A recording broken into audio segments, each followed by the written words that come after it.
It seems that every time we open a newspaper, we are more shocked at people's cruelty to other people.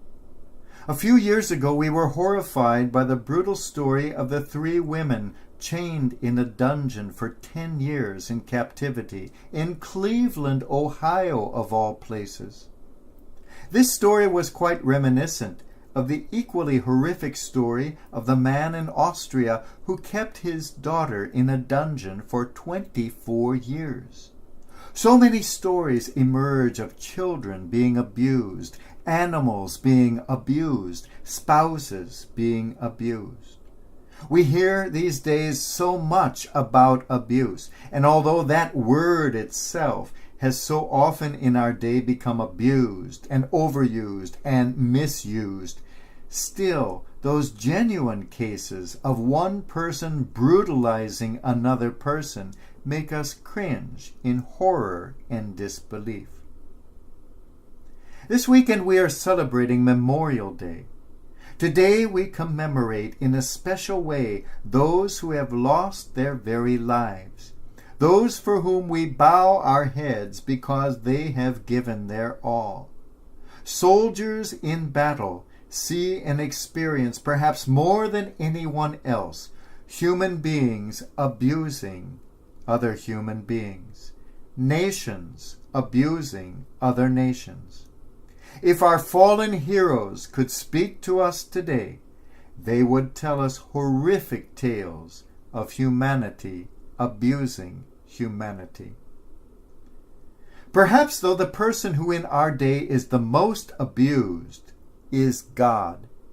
Abused not by his enemies, but abused far more by those who claim to be friends of God. When we act in the name of God to further our own political ends, we are abusing God.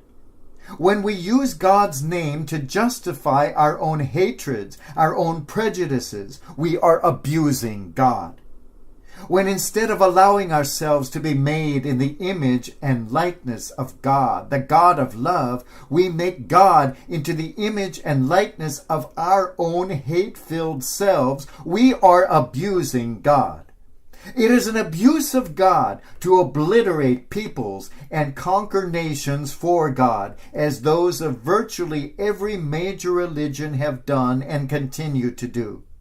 It is an abuse of God to quote the Hebrew scripture, an eye for an eye, as an excuse for brutally hacking to death a young British soldier on the streets of London, as we witnessed not long ago. As Mahatma Gandhi teaches, an eye for an eye ends up making the whole world blind. How far we have come as a species in allowing ourselves to become blind. It is an abuse of God to pretend to know the divine will and to claim the right to impose that on others. In practically every war in human history, all sides have claimed to have God on their side. In great contests, says Abraham Lincoln, each party claims to act in accordance with the will of God. Both may be and one must be wrong. When we abuse, brutalize, terrorize another creature of God, we abuse God. And when we abuse God, we abuse and lose everything that is divine and human in ourselves. Rather than abusing God in humanity, let us begin to see God in that humanity. The Jewish Talmud tells us, we do not see things as they are. We see things as we are. And so it is that we do not see God as God is. We see God as we are. A monster of a human being sees God as a monster and presents just such a monster to the world around. Little wonder, then, that there are so many atheists. Who would want to believe in such a God? Let us stop making God out of the worst of ourselves and start seeing God in the best of ourselves. For humanity, true humanity, contains more than a touch of the divine. God is beyond all our dreams, yet all our dreams contain the shadow of God. God is beyond all time, yet it is in the moments of time that we encounter glimpses of God. God is beyond all religion, yet every religion, every science, every poem, every work of art, every wandering of the human imagination reveals to us a tiny aspect of God.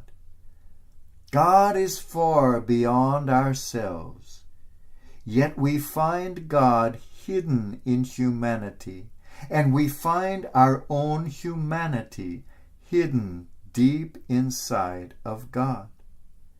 God is beyond all words, beyond all our nouns, all our pronouns, beyond every he, she, it of our experience. And yet, every he, she, and it is a glorious manifestation of God.